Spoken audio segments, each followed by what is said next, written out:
He's a retired FBI agent. He and his team successfully took down the Gambino organized crime Mafia family.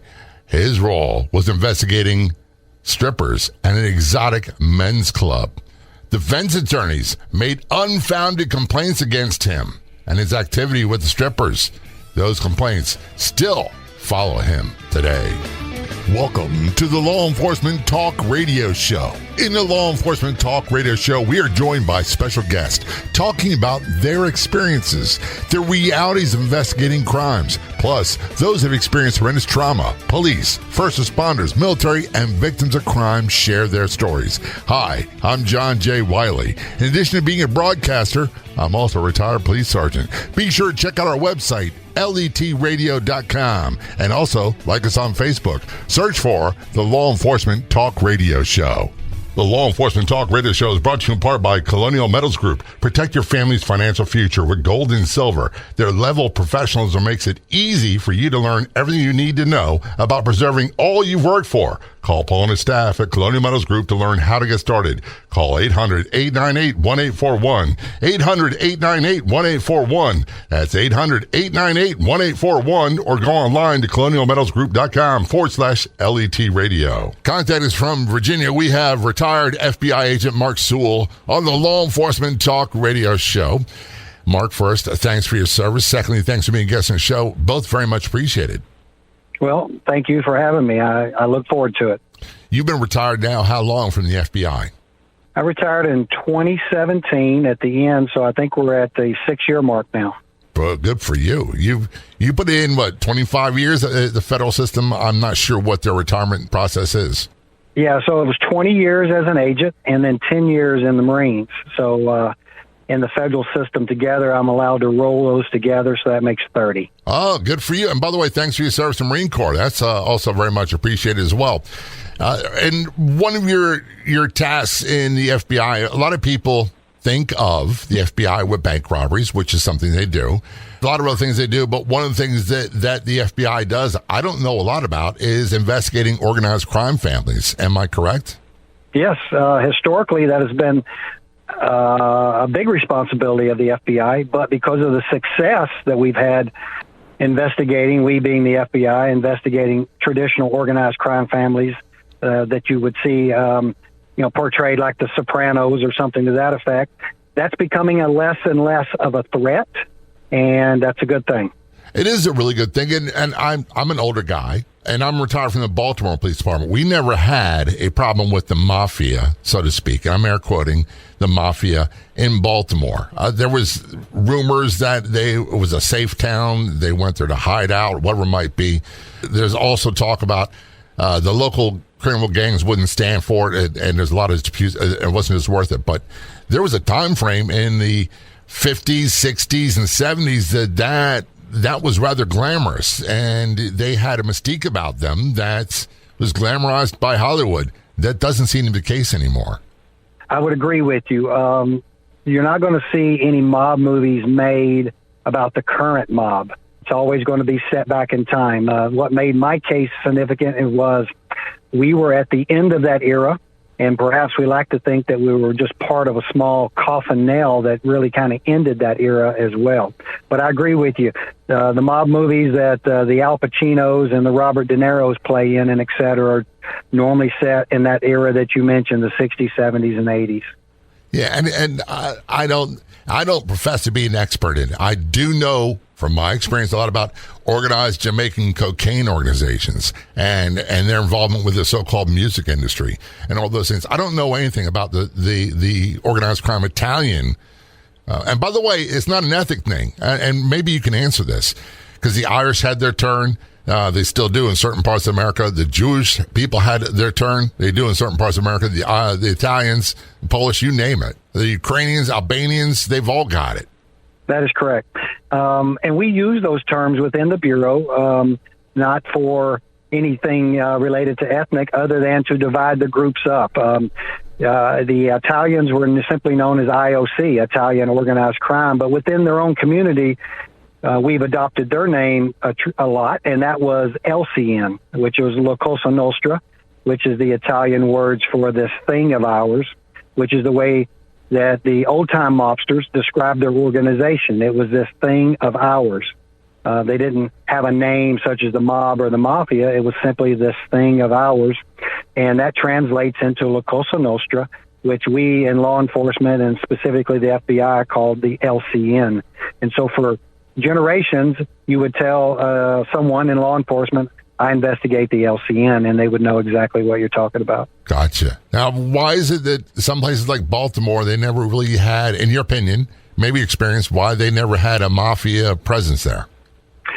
Yeah, good question and fair question. If you look at the cities that the traditional mafia set up and developed roots in, they were large immigrant cities, and nobody is older and got more immigrants than New York City, right? Right. So that is the no-brainer there. And so then the question is, well, other than New York City, why the other cities? And normally it's like any criminal organization. It's where the money is and where the money is easily made and where can I take advantage of that easy money and et cetera. Specifically, we're businesses that are involved with a lot of cash transactions historically. So the first place was Las Vegas. Uh-huh. The movie Casino detailed how the mob moved out to Las Vegas. So where you had gambling, you're going to have the mob. And then up and down the eastern seaboard where there was gambling, whether it be in Jersey, on the boardwalk in Jersey City and places like that, the mob's going to follow as well. What makes Baltimore not qualified, I don't know, because I don't know Baltimore specific to use that example. Right. But what made Atlanta qualified was Atlanta had strip clubs. Yeah. And in the 80s and 90s, strip clubs were unique in Georgia and specifically Atlanta for two reasons. One, you had full nudity and full alcohol, which is very unique in the adult entertainment strip club business. There's only two other states that regulate in the same way, and that's Texas and Florida. And then during that era that I'm talking about, those businesses were heavy in cash. Credit cards were not as common, and debit cards certainly were lesser common than they are now. So when we did our case in the late 90s, we were dealing with a business that probably was 50% cash. If you were to jump forward 25 years to the day, it would almost be 90% credit card and 10% cash. Now, so the mob goes where the cash is. That makes perfect sense. When I think of La Cosa Nostra, the Italian organized crime groups, I think of cities like Chicago, Philadelphia, New York, Boston. To some degree, I don't think of Atlanta until the conversation with you, but I also think Miami. And I think of the Godfather days and how they made it look like that was where they went to vacation and that was a quiet place. And we didn't want to stir up trouble in our own backyard and bring attention to ourselves. And it's a lot of that. And we're going to get into your story in a moment. The movie Goodfellas, which I love, by the way, to me really shows how the introduction of narcotics into that organized crime group brought about their own downfall. That's correct. And within the old timers, there was a strict prohibition against narcotics for that primary reason that it would bring extra law enforcement scrutiny. But the lure of the cash and the quick dollar with the younger generation overruled that. And people were killed within the organization for violating those rules in the early days, but eventually it became more common, and quite frankly, they couldn't assassinate everyone in their own ranks. And soon it became common that these families were also dealing in narcotics. We're talking with Mark Sewell, who's a retired FBI agent, and we're talking about organized crime, investigating the Gambino Mafia family. We'll get into a story about how investigating strip clubs in Atlanta led to unfounded complaints by defense attorneys, and the book hero, which is investigating America's most notorious strip club. His website is i68books.com. Get access to free podcast versions of the show and more on Facebook. Do a search for the Law Enforcement Talk Radio Show and be sure to click like. And this is Law Enforcement Talk Radio Show. We're going to take a short break. All that more heading away, so don't go anywhere. We'll be right back. I believe in having a substantial percentage of my financial future secured with gold and silver. Contact Paul and his staff at Colonial Meadows Group to learn how to protect your financial future at Colonial Meadows Group. You can set up a safe and secure self-directed IRA where you can access your funds, your assets, no matter what. Call 800-898-1841, 800-898-1841. That's 800-898-1841, or go online at colonialmeadowsgroup.com/LET Radio. I start my day a couple of times a week with the Breakfast with Champions rooms, which are free, and on the Clubhouse app, which is also free. I get motivation, guidance, and inspiration for my personal and professional life. Plus, I get to interact and even ask questions from celebrities, all in the Breakfast with Champions rooms in the Clubhouse app. The app and Breakfast with Champions is free. Download the app today, and I will see you in the Breakfast with Champions rooms on the Clubhouse app.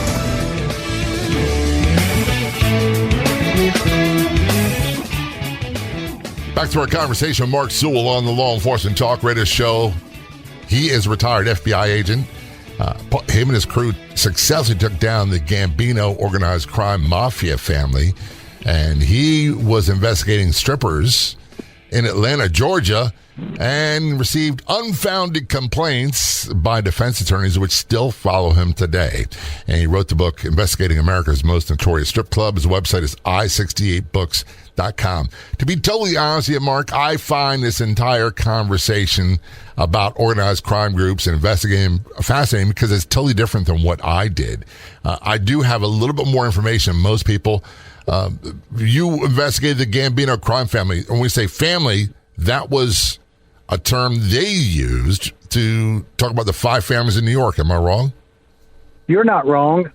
In the older days, leading up to probably the 1950s, the mob was just one organization, often referred to within the Italian community as the Black Hand. Right. If you watch the movie Godfather, for example, there's a few references to that, and some of the old-timers even got the Black Hand tattoo put on their bodies.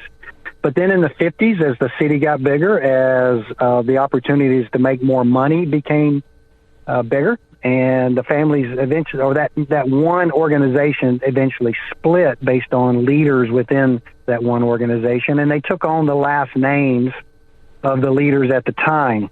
And so when we're talking about Carlo Gambino being an original member of the Black Hand, his family took on his name and became the Gambinos. And so forth with the others as well. They adopted the leaders at the time that kind of split from the original one organization. Now, one of the ways that we used to infiltrate drug gangs, street gangs, is you'd arrest someone for drugs, they'd have multiple priors, and you'd have a big hammer over the head, and you'd bring the feds in so that hammer would really be exasperated and made more severe. Let me put it that way, because now you got 25 years. There's no probation, no parole. You can either take your chances in court or you can flip. And most people flipped. And they would be introduced, the investigators or wiretaps or whatever it is, into those groups. We use clone pages. We used all that stuff back in the day. Is that similar for investigating the organized crime groups and from your experience? Lesser so than in the drug organizations, because primarily when someone got pinched in one of the 5 families, it was well known that they were arrested. You couldn't hide it. The media would advertise it. They would know it within their families and et cetera. It was almost impossible for it to be a secret. So then that makes everybody on edge. Is this guy cooperating? Is he going to take his chance in court? And it was almost impossible to keep their friends in the dark on that. If they did cooperate, then they had no more contact with the organization. Now they were just a cooperating witness, but no longer an informant who was necessarily still in the organization that could have that clone pager that you were talking about and still buy drugs and still do the things that they were doing while they were in the organization. So it was now just, they could only give you historical information, which was still extremely valuable, but it wasn't current.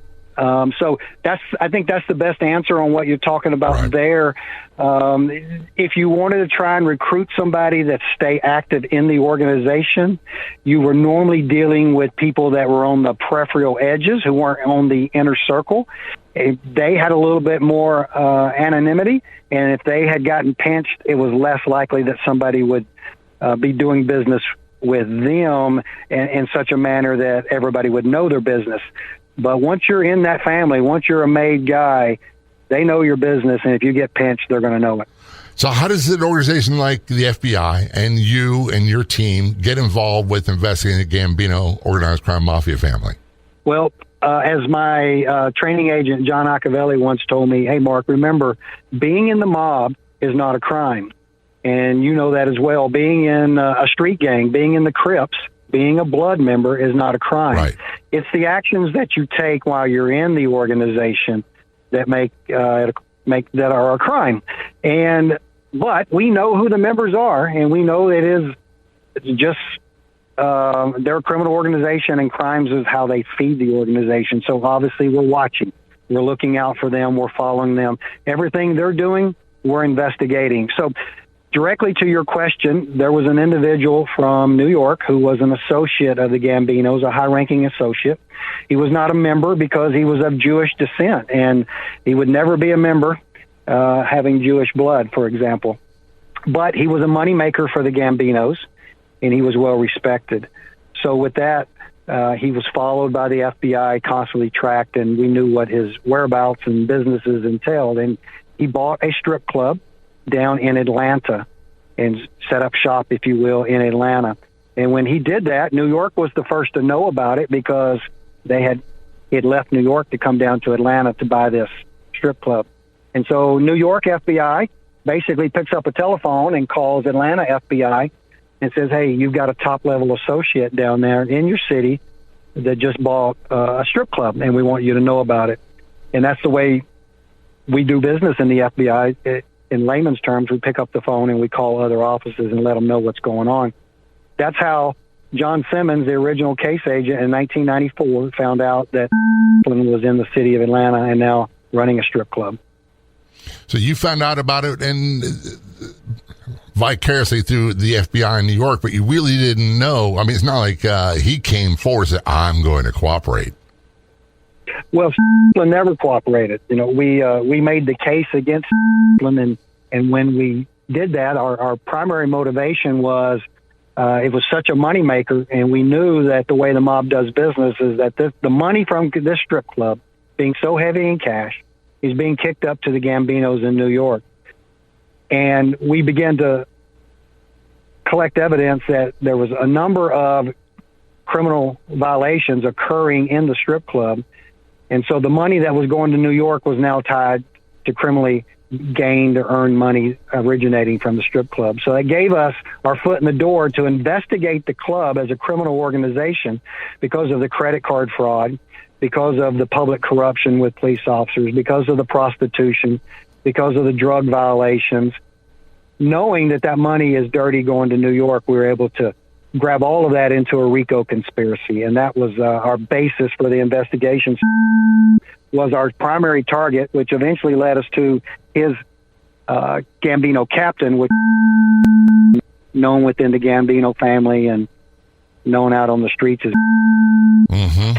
Yeah, I do know some of these names, and the thing that's fascinating for me is and police and FBI are different things. They do different things totally, but quite often we knew who the criminals were. We just couldn't get this thing called evidence and build a case.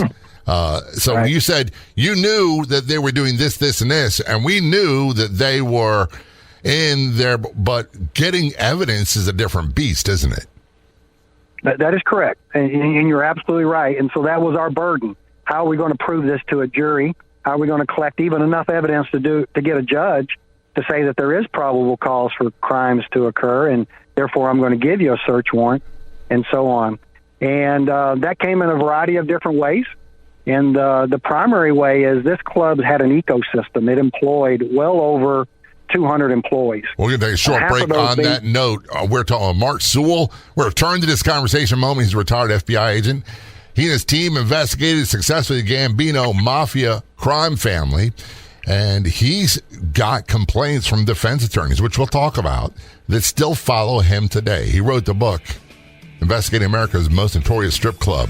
His website is i68books.com. This is Law Enforcement Talk Radio Show. Don't go anywhere. We will be right back. Our sponsor, Colonial Metals Group, helped me with my goal of protecting my financial future. Being at the whim of the stock market or the current administration doesn't make me feel safe or secure, but having a self-directed IRA where I can safely store gold and silver, assets that have stood the test of time, no matter what the economy or government policies are, makes sense to me. Call Paul and his staff at Colonial Metals Group to get more information. Call 800-898-1841. 800-898-1841. That's 800-898-1841. Or go online to colonialmetalsgroup.com/LET radio. How do you start your day? After grabbing a cup of coffee, I grab my phone and open the Clubhouse social audio app and go right to the Breakfast with Champions rooms. Get what I need to start my day the right way in the Breakfast with Champions rooms on the Clubhouse social audio app. Best of all, the Clubhouse social audio app is free, and so are the Breakfast with Champions rooms. So download the Clubhouse social audio app and join me in the Breakfast with Champions rooms.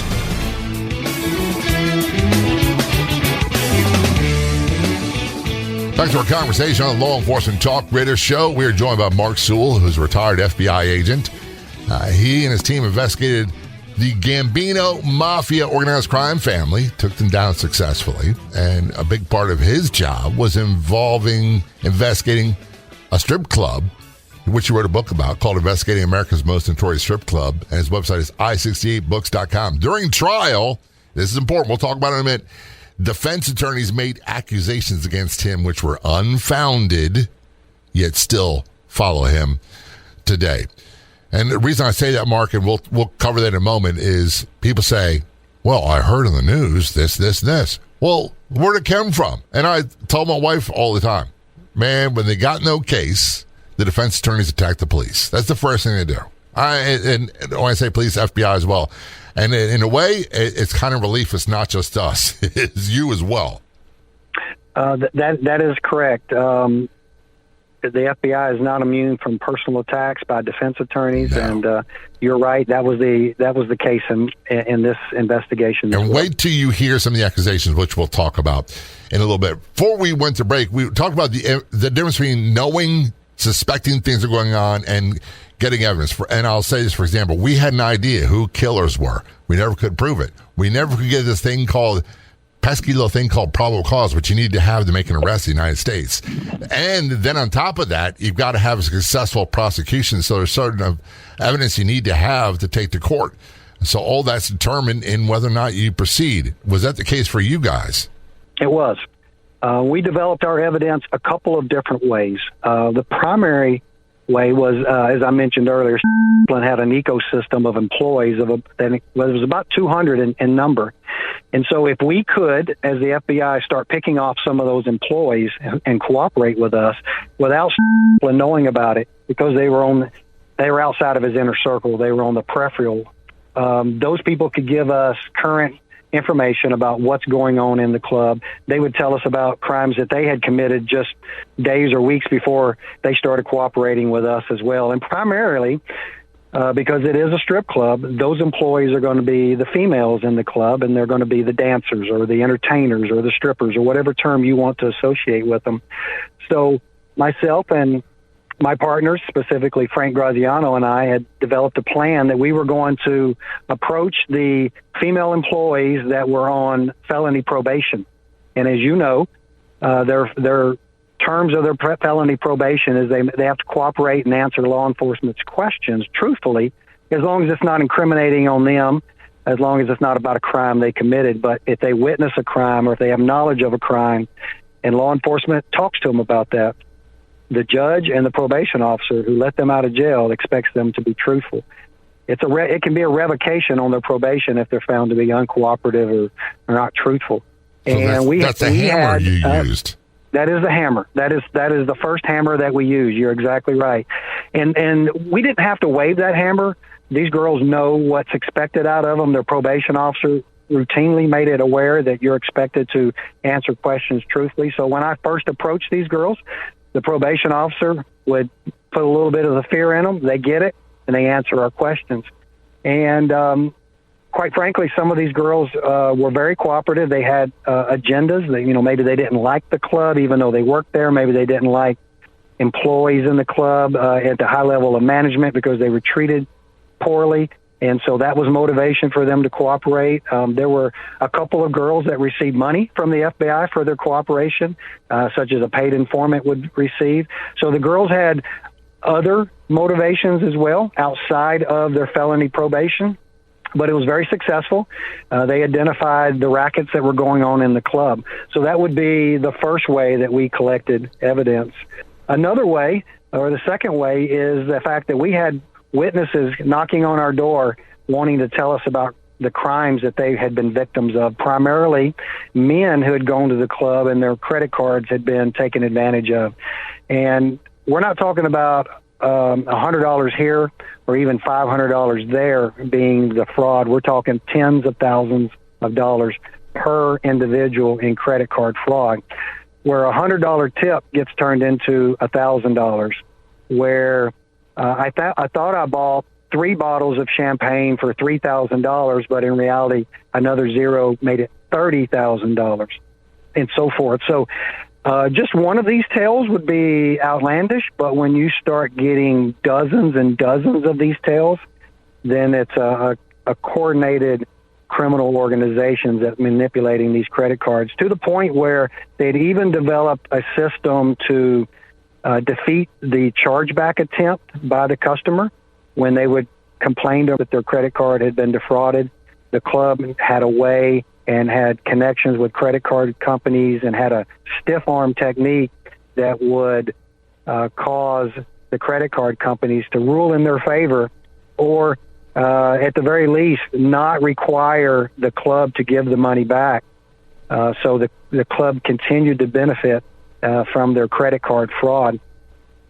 And some of these ladies that I was mentioning earlier were also worked in the club not only as dancers, but we had developed a couple of girls that had worked in the front office, that worked in other administrative roles, maybe even just simply as a waitress or a girl that handled the credit cards during charge out or during end-of-night operations.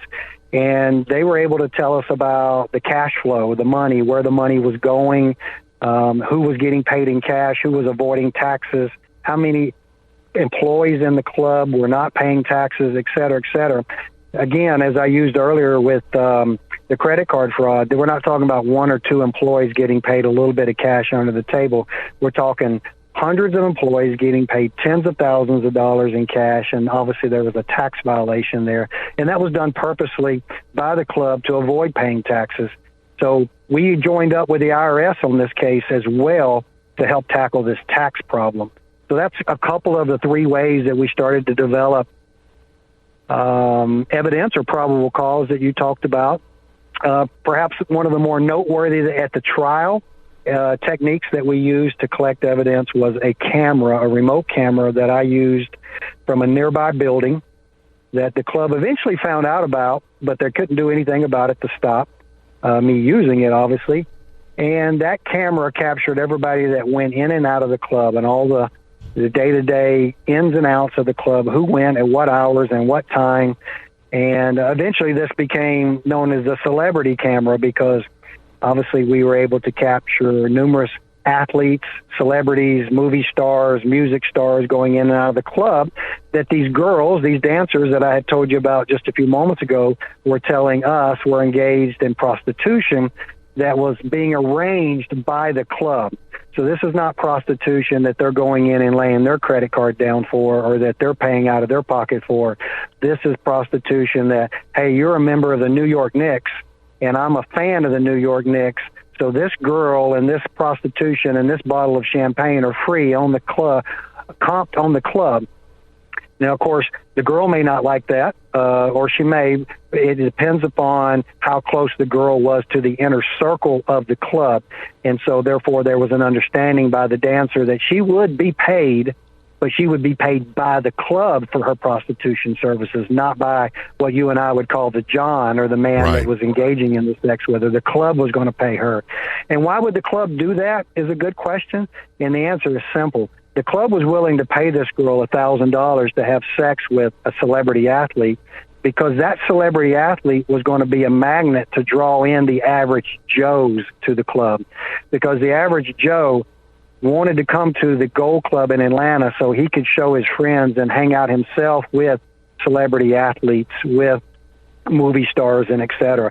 But again, how do you get those athletes and those celebrities into the club?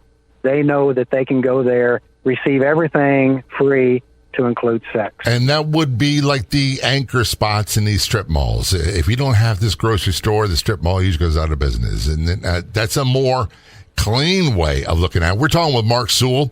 He's a retired FBI agent. He and his crew did a takedown investigation of the Gambino organized crime family, and they focused on a men's club in Atlanta, Georgia. We're turning our conversation. We're talking about the trial where defense attorneys made unfounded accusations against him, which still follow him today. Don't go anywhere. This is Law Enforcement Talk Radio Show. We'll be right back. Of all the radio stations in the United States, there are no other shows like the Law Enforcement Talk Radio Show. And on Facebook, there's only one official page.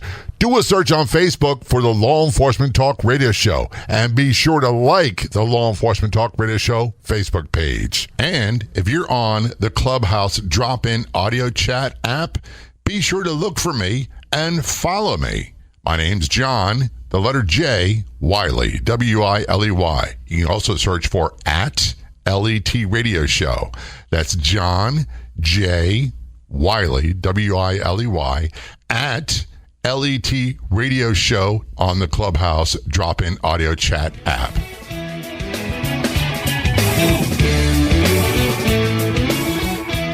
Return our conversation with Mark Sewell on the Law Enforcement Talk Radio Show. Mark is a retired FBI agent. He and his crew did a successful investigation into the Gambino organized crime Mafia family, focusing on illegal activities at a notorious strip club in Atlanta, Georgia. He wrote a book about it called Investigating America's Most Notorious Strip Club. During the trial, defense attorneys made unfounded accusations against him, which still follow him today, even after all these years. Mark, before we get to that, my hat's off to you, because I can only imagine the amount of hours you're putting in trying to build this case. Yes, from start to finish, for me, it was a 4-year investigation, and it was my primary duty. I had some other duties, some other cases that I would work when I had the time. But you're right. For the 4 of us that worked this, it was a full-time job for 4 years. And the other thing I want to bring up is, and we can blame Hollywood for this. We can blame the television and movies, social media as well. When we had to investigate strippers, exotic dancers, I'm air quoting, whatever terminology people want to use, it was never, ever like it was portrayed in those by Hollywood. Never. It was never clean. We knew they had agendas. We knew that quite often they would try to corrupt police, and we were very proactive about it. Since that was how you built a lot of your case, were you doing the same thing? Yes, we tried to be bulletproof as well with that. We would, when we interviewed the girls, we normally had a understanding that we would bring another agent along with us, another male agent. We didn't have many female agents at the time that could assist us. So, it was always a good idea to have 2 agents present. Right. A lot of times we like to hide in broad daylight, quite frankly. So it was not uncommon to meet in a public place because you could blend in. And of course, that public place gave us protection as well. So we weren't meeting in hotel rooms. There were occasions where we actually brought the witnesses, or the girls in this case, into the Atlanta FBI office.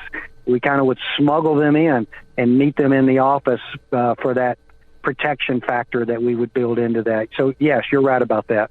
I'm sitting there thinking, and this goes back to my drug investigation days, I'm thinking of, meeting in mall, shopping center, parking lots, and areas like that. And here's the reason why. Even without strippers, without people who are corrupt and all that stuff, I would never put myself in a position where there could be any shadow of a doubt that something unscrupulous happened. So the office door would be open.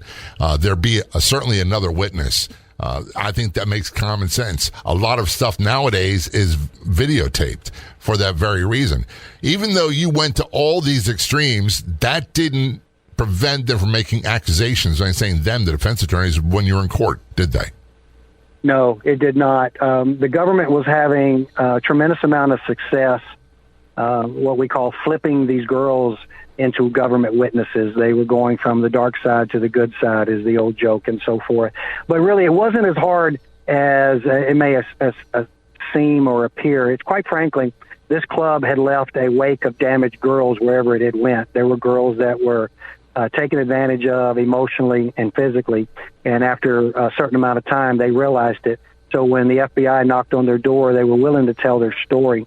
The defense resented that. The defense attorneys resented that. How was the FBI having so much success flipping ex-girlfriends, flipping ex-employees? Well, it's not because this club did anything wrong. It must be because, and I say this sarcastically or facetiously, of course, it must be because the FBI is doing something corrupt. Maybe the agents are sleeping with the girls. Maybe the agents are developing intimately close relationships. And that was the accusation that was made to me or about me. And when those things come to light, usually, and I don't know the federal government agencies, but usually the agency does an investigation. We call it our internal affairs. And almost you had sustained, unfounded, and really that was the only two options there were. Was that the case with the FBI? Yes, that is exactly the case. I received 2 internal investigations based upon the accusations from this investigation and things that happened in the courtroom and things that were said by defense attorneys. And both of those were deemed unfounded. The punishment that I received on the first one was unfounded. The second punishment that I received was a verbal reprimand. And the verbal reprimand had nothing to do with the girls or the accusations. It was my verbal altercation with the defense attorney in a public setting when I called him out for doing just exactly that, when he had actually called one of the strippers, or excuse me, it wasn't a stripper, she was a front office employee. When he called one of the front office employees by my last name, he called her Miss Sewell. And when he did that, I was there and I saw what happened, and I believe it was a slip of the tongue. When it was brought to his attention that, hey, you misspoke and you might want to correct the record, his answer was, well, she might as well be Miss Sewell. And a verbal altercation occurred from that. I was deemed unprofessional, and I received a verbal reprimand, if you will. But concerning the allegations and the girls, there was investigations done, and nothing was founded in that. Well, you and I have something in common, because I would take a verbal reprimand for that as well, because I've had occasions where my mouth got the best of me, and I was certainly not professional, and quite often it was with defense attorneys. And I say this all the time. Some of the best attorneys I ever met were public defenders in Baltimore. They made me much better in court than the academy did. And some of the worst, most notorious scumbags were the drug attorneys from Baltimore. They were horrible, horrible people. And I had more than my few shares of beefs with them. When it came to light that these accusations were made, were you in a relationship at the time? I was married, and I'm still married today, 37 years later. And yes, it was an issue I had to deal with at home. And not only were the accusations made, they were reported by the local newspapers, which was picked up by, and at the time had a daily talk show, and that became a topic of her talk show, for example, following this case daily, giving updates on it. And I was a topic there, and the internet was fledgling at the time, but it existed in its current form. And so all of these accusations not only were put in print and on video, but they were captured in what we would call the internet today, and they still exist because, again, this was the beginning of the internet. And once it goes online, it never goes away. I can only imagine that. Look, my wife trusts me intimately, explicitly. And I tell her that doesn't happen. It doesn't mean it's not difficult. It doesn't mean there's not tension. It doesn't mean there's not things you have to work out. But you still see these complaints today, don't you? After I retired from the FBI, one of the things I wanted to do was work for a faith-based organization and do some charity work around the United States. My expertise that I could bring to that organization would be organizational security, physical security for these folks as they moved into dangerous areas, both here in the U.S. and internationally. So I went through a number of series of interviews, and during the final set of interviews with two of these organizations, they made it very clear to me, said, hey, we need to address some of these accusations that we found doing an online search. And the topic that you and I are talking about, the girls and myself, was brought up during these investigations or during these job interviews 20-plus years later. And I will tell you, I did not get the job. And the organizations were clear that they just picked a different candidate. But you and I both know that once that topic comes out there, it's a cloud that will carry you or carry over you for, if not indefinitely, a long period of time. And I'm convinced that influenced the decision. And after the second time of seeing this happen during a job interview, I decided that I didn't want to put that organization in that predicament anymore of wanting to hire me but couldn't do it because of that. And nor did I want to put myself in that position as well. Or your family as well.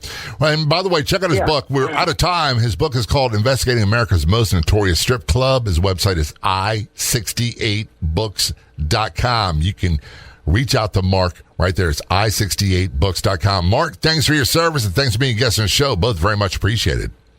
Thank you for having me.